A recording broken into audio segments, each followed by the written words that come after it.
שלום לכם, אנחנו פרשת ואתחנן, שאחרי תשעה באב, אנחנו שבת נחמו. אחד מהפסוקים שעוד בפרשה וכתוב, וידעת היום והשבות האלה ואביך כי אדוני יועדים בשמיים ממעל ועל הארץ מתחת אין עוד. מה זאת אומרת וידעת היום והשבות האלה ואביך? מה הפירוש וידעת היום והשבות האלה ואביך?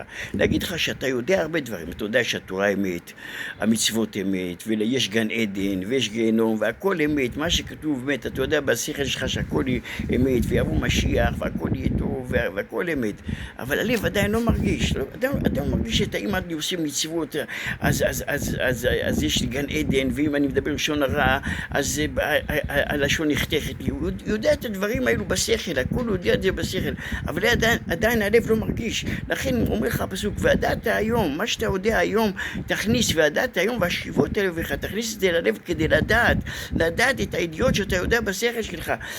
במילים אחרות, תן לשכל להדריך אותך. הלב לא כל כך מרגיש את האמת, אבל השכל מדריך את האמת.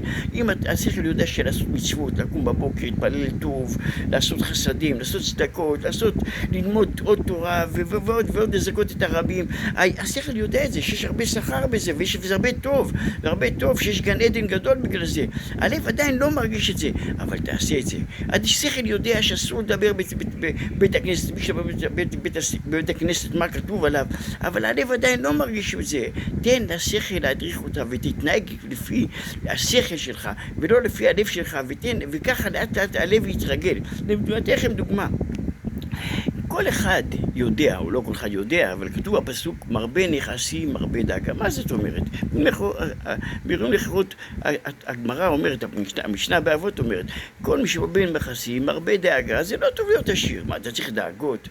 אדם שעשיר, כמה דאגות עשיר, יש לו עסקים פה, ועסקים פה, והוא כל הזמן עסוק ורץ, ואין לו זמן אפילו לאכול, תמיד הוא עסוק, ויש לו עניינים, ולא הכל מתנהג כמו שהוא רוצה, וזהו, לא חסיר לו את הכסף, וזה לא שילם לו, והמניות עלו, והמניות ירדו, והרבה עסקים יש לו, לפעמים הוא לא ישן בלילה מדאגה וכל זה, מרבה נכסים, מרבה דאגה, הרבה לטפל בפועלים, ולתת משכורות, יש הרבה עניינים, אז התורה אומרת, מרבה נכסים, מרבה דאגה.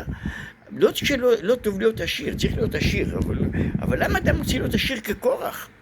למה רוצה להיות עשיר הכי הגדול בעולם, רוקפלר, אדם עשיר בעולם, שיהיה עשיר, מספיק לו מה שהוא צריך, כל מה שהוא צריך לא יחסר לו כלום, כן? אבל כל אחד הוא יודע, את זה הוא יודע בשכל שכל מי שמרבה נסכים הרבה דאגה, אבל למה הוא רוצה? זה ידעת היום. אתה יודע בשכל, אבל הלב לא מרגיש, הלב רוצה להיות עשיר גדול כמו קורח, להיות עשיר הכי גדול בעולם, שכותבים עליו בעיתונים, והכל עשיר, והכל מפורסם כזה גדול. למה? הוא יודע, ככה הלב שלו מרגיש, אבל השכל יודע, תן לשכל לנהל את החיים שלך, למה השכל יודע בדיוק מה טוב ומה לא טוב. הלב לפעמים לא יודע, הלב רוצה דברים שהם לא נכונים. דוגמה כמה השכל יודע והלב לא מרגיש את זה. היה מעשה בגמרא רבינו הקדוש, היה צדיק גדול, כתוב שלא היה ענף כמו רבי יהודה הנשיא. והוא אמר, אם יבוא לכאן בני ביתרה, אם יבוא רב אונה מכאן מבבל, הרב אונה היה הרב בבבל, היה הרב הנשיא בבבל, ורבינו הקדוש אמר, אם יבוא רב אונה מבבל לכאן, אני חייב לתת לו את המקום שלי. למה? ככה עשו בני ביתרה להלל. הסבא של סבא שלי היה הלל הזקן. כשהוא בא, הלל הזקן הגיע מבבל, אז מביתרה ראו את הגדולה של הלל הזקן, ואז הם ירדו מהנשיאות ונתנו להלל הזקן את הכתר, אתה תהיה נשיא עלינו. אומר רבנו הקדוש, אני יכול לעשות הכל, אבל את זה אני לא יכול לעשות, לתת לו את הכתר שלי, את הנשיאות שלי, אבל אני מוכרח לתת לו, אני אהיה מוכרח לתת לו, לכבד אותו, אני אהיה מוכרח, למה הוא גדול, רב אונה היה גדול תורה, גדול העולם. דרך אגב, רב אונה שהיה נותן דרשה בבבל, היו יושבים על הרצפה, שהיו גומרים את הדרשה, היו מנערים את הבגדים שלהם מהחול שהיו יושבים על הרצפה, על האדמה, והיו שומעים את רב אונה בדרשה. החול שהיה יוצא מאבק מהבגדים שלהם היה מגיע עד טבריה. היו אומרים עכשיו גמר רב אונה בישראל, היו אומרים עכשיו גמר רב אונה את השיעור שלו בבבל. גם אתה תמיד חכם עצום. אז ככה הרבי אמר, אני חייב לתת לו את הכיסא שלי, מה אני אעשה? אני חייב לתת את הכיסא שלי, את הכתר כביכול. ואז רבי חייא אמר לו, אבל רב הונא בחוץ. מיד הפנים של רבנו הקדוש, רבי יהודה הנשיא, נהיו ירוקות, ירוקות, ירוקות. אבל הבין, נבהל רב חייא שהוביל אותו. הוא אומר, לא, לא, לא, הארון שלו בא, הוא בא להיקבר בארץ ישראל. אבל הבין, רבנו הקדוש, שהוא בא לנסות אותו, אם הוא יקיים את ההבטחה שלו, אמר שהוא צריך לכבד את רב הונא.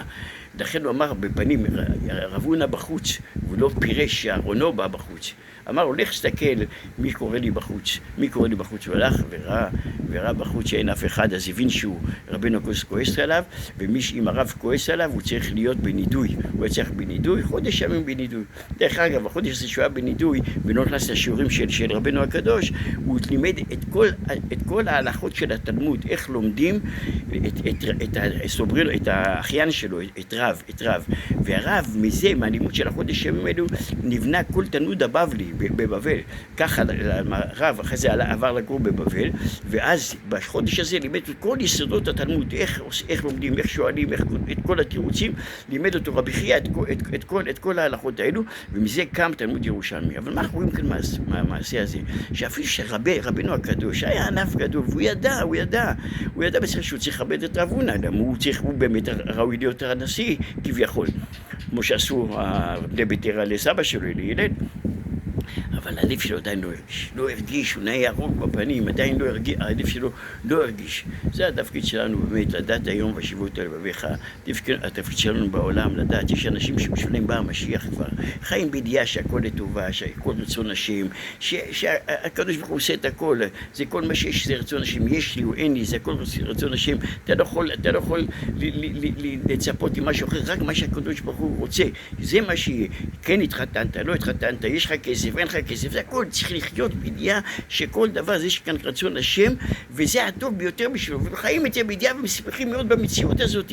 זה בחינה של משיח, ודעת היום והשיבות הלבביך, אתה יודע בשכל ואתה יודע בלב שהכל לטובה, הכל בסדר, כל אחד יודע שהכל בטובה, אבל גם תרגיש את זה שהכל לטובה, וזה הנקודה הגדולה שמנהלת על הפסוק הזה, ויש אולי מצווה בזה, זה אולי מצווה תעשה, ודעת היום והשיבות הלבביך, ננסה בעזרת השם להכניס את הידיעות שלנו שיש אמת, והכל אמת, וכל מה שאנחנו לומדים בתורה זה אמת, ללב ולהרגיש את זה. השם יזכה אותנו, כל טוב, ברכה והצלחה.